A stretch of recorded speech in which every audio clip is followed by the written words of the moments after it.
Let's read the question. The question says, which can act as a nucleophile?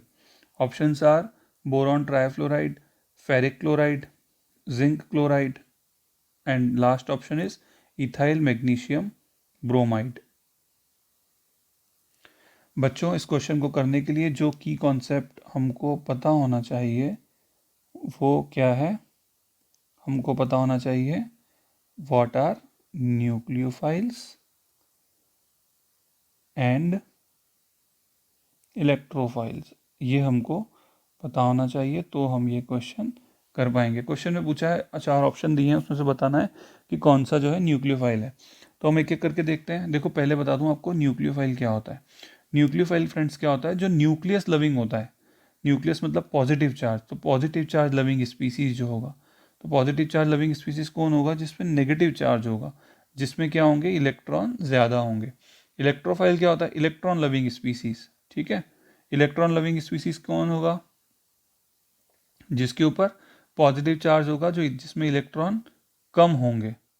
ठीक है, तो ये nucleophile होता है, इलेक्ट्रोफाइल होता है। अब हम देखेंगे, तो आप BF3 देखोगे अगर, तो BF3 कैसा होता है फ्रेंड्स? हम जानते हैं कि BF3 एक लिविस एसिड है।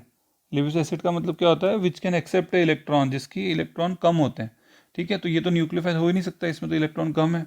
इसी तरह से अगर आप देखोगे फेरिक क्लोराइड भी जो है वो एक इलेक्ट्रोफाइल की तरह काम करता है, और जिंक क्लोराइड भी एक इलेक्ट्रोफाइल की तरह काम करता है। ठीक है, तो ये तीनों तो क्या हो गए? इलेक्ट्रोफाइल हो गए। हमारा जो फोर्थ ऑप्शन बचा, इथाइल मैग्नीशियम ब्रोमाइड, क्या है हमारा? Ethyl magnesium bromide. ठीक है, तो यहाँ पे क्या है फ्रेंड्स कि इसके ऊपर पार्शियल नेगेटिव, यहाँ ब्रोमाइड के ऊपर पार्शियल नेगेटिव, और इसके ऊपर पार्शियल 2 पॉजिटिव। तो आप ये देखोगे कि जो ये इथाइल है, ये क्या है फ्रेंड्स? कार्बन आयन है, एक न्यूक्लियोफाइल है। ठीक है, और इस रिएजेंट को हम कैसे जानते हैं? आप भी सब जानते होंगे। इसको हम बोलते हैं ग्रिग्नॉट रिएजेंट, इथाइल मैग्नीशियम ब्रोमाइड, और बच्चे इसको ऐसे भी लिख सकते हैं RMgX, इस तरह से बच्चे लिखते हैं। ठीक है, तो hope you all understand. The correct answer is ethyl magnesium bromide, option D. Hope you all understand. Thank you, all the best.